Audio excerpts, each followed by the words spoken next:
I made an extraordinary and unexpected purchase today, and I couldn't wait to get on and share my thoughts, as for the time being, I don't think a lot of people will have the chance to get their nose on this. First, a quick background on me. I was really more into fashion for a long time than fragrance. I've always been interested in fashion almost since high school, collecting it, following designers that I enjoyed, just being engaged in the dialogue of fashion. Like perfume, I've always been interested in it for the art, not for the luxury or status, but just to see what creative minds are coming up with in the moment. And fashion can really be an interesting barometer of the times in that it's so quick and so current, and so fast paced, which can be the good thing and the bad thing about it. Anyway, one of the designers that I hugely admire is Demeulemeester. Speaking of someone who really created her own world, and these are my favorite kind of designers as well as my favorite perfume houses. Those designers who really create their own world in which they inhabit. They create an aesthetic vocabulary, an image, personal type, narrative, and they really just mine deeper and deeper into the creation of their own world, rather than looking outside like today's collection is Saint-Tropez in the 70s. That kind of thing never really interested me. Other designers like that right now, Rick Owens, of course, is doing that beautifully. Yohji has done that beautifully for decades. But Demeulemeester is one of those rare few in that category of designer that's created a very recognizable and beautiful world that continues to be mined for its kind of richness and beauty and poeticism. Anyway, brands like this are usually not quick to cash in with perfumes and accessories, so I never expected the launch of a perfume from Demeulemeester. She left her house quite a few years ago now to just kind of retire, chill. She designed some beautiful plates, which I also have, and it's the brand, the fashion side of the brand has kind of been floundering. It's been a little bit of a pale imitation of Anne's style, but kind of missing. It seems to lack dimension and lack creativity that it had when she designed. But the classics are still in production. Some of the beautiful things like combat boots, this feather necklace here. I'm not sure if they make that. I haven't seen that around lately. The big flowy white shirt. So you can still get good Anne pieces today. But in terms of creative vision, I think they have yet to find their footing since Anne stepped down. Anyway, so I was very surprised to see a perfume being released from the brand at this time. And even more excited to hear that Anne herself had worked on it. So it's not done because the brand sold out to a conglomerate and they want to cash in. It's not the vision of a new creative director. It's Anne herself. It's her idea. And in the notes here, it basically says she created it. I don't really believe that. I imagine she worked with a real nose, but they don't list the nose. So I'll read a little bit about it because this nice little packet here has some information I've not seen elsewhere. So usually I don't like to read press packets because you can find that yourself. But it says, a scent, a substance, a soul. The elemental fragrance of Demeulemeester centers around the cipher A, the designer's initial and the first letter of the alphabet. A symbol founded in core and constancy. It's employed to signify the essence of an expression, a visual and emotional language distilled into a singular genderless perfume. So it's actually Parfum. Crafted personally by Demeulemeester through a lifelong instinctive study of notes and associations, the fragrance transmits the poetic purity and structural serenity of the designer's enduring oeuvre. So it says crafted by Anne herself, which is really interesting. So first off, the parfum part is absolutely correct. It's very, very strong. Here's the bottle, very concentrated. I shouldn't say strong. It's not like beast mode strong, but very concentrated, very rich, and very luxurious smelling. So the price is high. I believe it's about $4 something US, and it's 75 ml. But for a Parfum, if you think of the Chanel 15 ml Parfums, those are what, 250, 275. It's a lot of Parfum. This could last one a lifetime. The sprayer puts out a delicate mist. I'll just go ahead and spray it right now. So I can imagine this really lasting a long time. I wonder, if they'll keep it this special, expensive, large bottle, or if eventually there'll be a smaller size available. Who knows? So that's the first thing. I do think the value for money is actually pretty good, although it's an expensive bottle of perfume. How did I get my hands on it? I wasn't going to blind buy it. I have a friend in New York who did a little sale of his own clothes, and he's a fashion journalist who knows Anne. He's a big Anne fan. He's interviewed her, and he advertised that he would have the fragrance there to smell. So I went mostly for that. I didn't realize he'd have a bottle that he would sell. I thought it was just to smell it, see how I feel, because I'm not sure when it will get distributed in the US. But he had a bottle, which he sold me for a fantastic price, which will go undisclosed.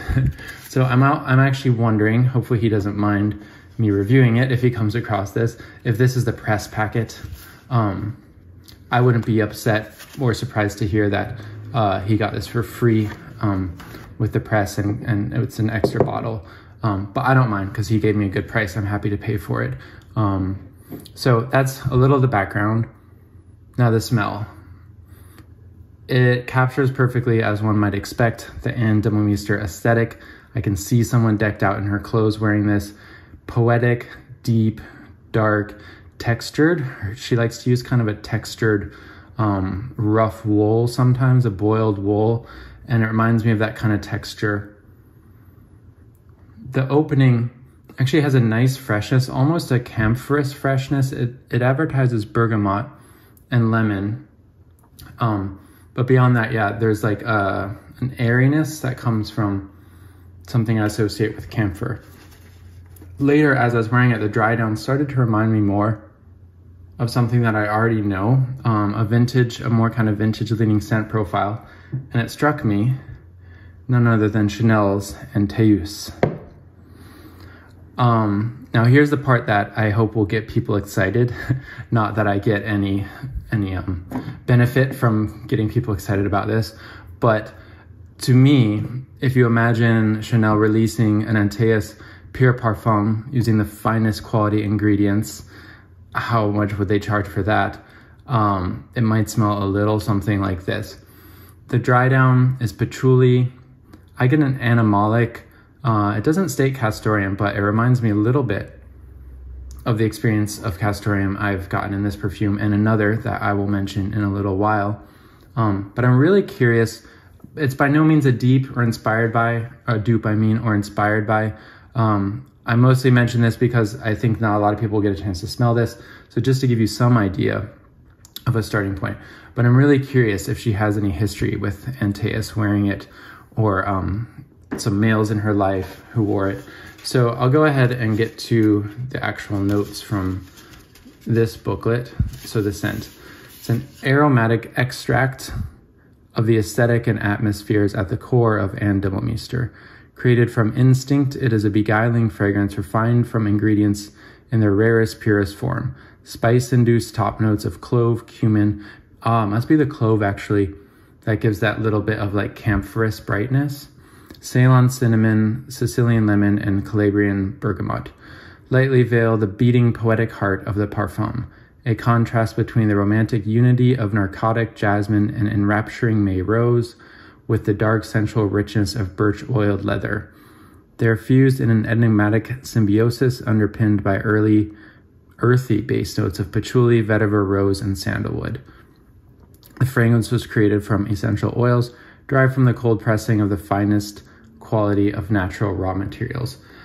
Now, it doesn't say it's all natural, but it somewhat implies that it's all natural pressing of raw materials, and I wouldn't be surprised. To me, the late dry down, I wore it all day, is dominated mostly by an earthy patchouli with a really smooth, kind of furry texture to it. It never gets skanky, and I have a pretty low tolerance for animalic skank. Sits just at the edge for me. Now, the patchouli is of the kind of dry, spicy style that one might associate a little bit with hippie style patchouli, but of course, much more luxe, much more faceted, complex. But on the spectrum of patchouli, I feel like there's maybe 3 versions of patchouli we get, or maybe 4. There's the ultra modern, stripped down, ozonic, like Akigala wood, sharp, synthetic patchouli. There's the chocolatey, warm, cozy vanilla patchouli. there's probably my favorite, the cold earth, damp earth patchouli. And then there's the spicy, dusty, dry, which I think that's kind of the hippie patchouli. And this is that kind, definitely not the sweet kind, not as light as the damp earth kind.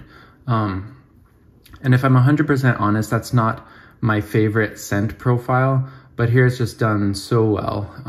I still really enjoyed wearing it, even if it's not like right up my alley. I tend to go more the greener, I don't want to say fresh, but yeah, brighter. I think it's interesting to think of people's color personality, because colors I'm drawn to, besides black and white, are cool tones. And I think cool tones are my favorite in perfume. But this is definitely a warm tone perfume. Really spicy, but I'm just bowled over by the smoothness and the richness. Now what's interesting, I came home and I sprayed Antaeus just to test. By comparison, Antaeus is much, much fresher, and it has that sort of old school soapy vibe. There's no soapiness in this at all. But I think it's just that scent profile, mixing patchouli with a little bit of animalics and spices. It's inevitable that there's several perfumes. And these are such characterful ingredients that they're gonna remind you of other things. Now, another more modern perfume I thought of that gives you a pretty good baseline of something, of what to expect from this, is none other than Eugene's Les Abstraits Douleur Exquise. That one, of course, has a lot more rose, and that has iris in it, which to me gives like a cold, clay, earthy effect, and this is lacking that. I was surprised to read in the notes it does mention rose, because I didn't detect any rose.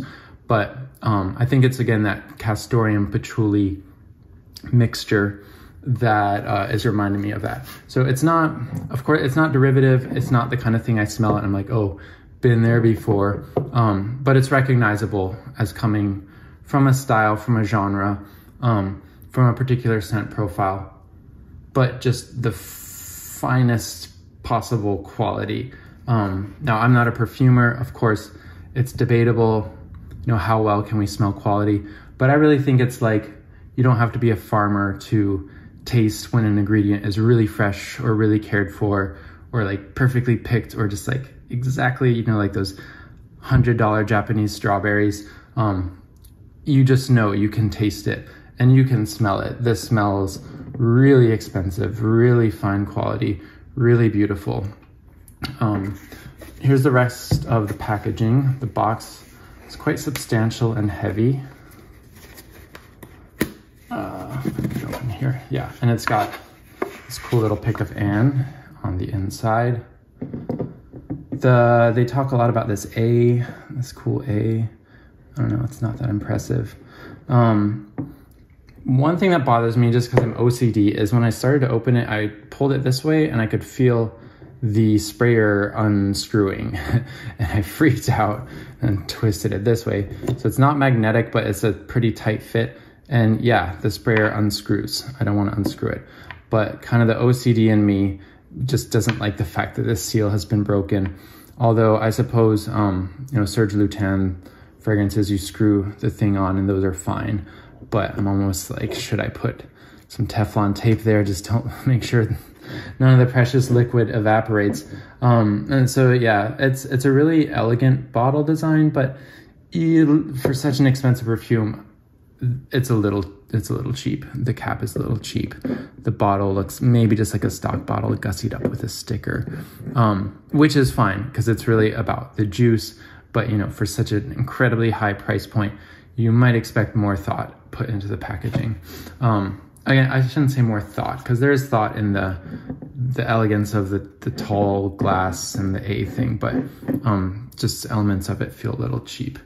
Other things of interest, the ingredients do list indeed coumarin, of course, eugenol, but oak moss extract, as well as cinnamon. So probably it's that oak moss, patchouli, spices. Again, I keep wanting to say castoreum, but it doesn't list that. Another controversial note, and one I worried about, is cumin. I don't like cumin when it goes sweaty. I get along with the cumin in a Peace Marine because it's, I guess, supposedly toasted. but there's a hint of cumin in, what's the woody one? Poivre Samarkand. That's a beautiful fragrance, but sometimes it can smell like BO. So I don't really like BO connotations of cumin, and I was concerned about that. I don't get anything like that. There's a dry spiciness, just like a general spiciness, and there's an animalic furriness, but again, it's like petting or smelling like a really fine, like fur carpet kind of smell. So there's nothing that suggests BO. So if you're worried about cumin and BO, I think you'll be fine in that respect, but there is something a little furry and animalic in the base. One other perfume, I hesitate to even mention it because I doubt anybody has this anymore, but I think again, the patchouli mix reminds me of quite a lot, is one I've had for a long time, from Sixth Sense, which if you know Joseph Quartana, who has his own perfume brand, he used to own a really cool shop called Seven in New York, and at the time he collaborated with small designers who otherwise wouldn't make perfumes to release series of perfumes. And this was Demeulemeester, who I was a fan of at the time. Actually perfumed by Jan Vasnier, I didn't realize that. But this is an all-natural patchouli. It has a ginger top note. It's really lovely. Again, they don't smell exactly the same, but the quality of patchouli, the dry down, the naturalness, made me think of this for something else in my collection. So there you go. I see a few stores, I think mostly European, are carrying this. Antonioli, who bought the Demeulemeester brand and has been kind of trying to keep it alive, they're carrying it. I believe they're based in Italy. You can buy direct from Anne's website, but again, it'd have to be a blind buy. I think it's fairly predictable. If you know and taste, you know, patchouli, you can envision, I think, pretty accurately what it's going to smell like. You're not going to get it and be like, oh, wow, that's not what it's not like King Blue, where it's called a blue fragrance. That's actually an oud with a current top note. I think it smells kind of how I thought, knowing Anne's aesthetic, knowing the way her clothes look. But it's really, really, really beautiful, long-lasting, warm. Like a lot of very natural perfumes, it has a nice glowing aura, but it doesn't feel like it's like projecting, like someone across the room's not going to smell you. But it has a nice, intimate, plenty enough projection to get wafts for yourself throughout the day and anyone coming into your space. So I think that's all I have to say about it. Again, I've only worn it for one full day. Maybe I'll come back for more thoughts, although I feel like this ended up pretty long anyway. But I'd be happy to answer questions if anyone has more questions about it, because I know this is one I had thought, okay, I won't blind buy it. I'll wait. Maybe it'll show up at some store where I can try it eventually. So I really wasn't expecting to get my nose on this, much less buy it so soon. So really serendipitous circumstances that I happened to go to this sale where literally one bottle was available and I bought it. So there we go. And Demeulemeester's perfume, gorgeous, deep, dark patchouli. Check it out.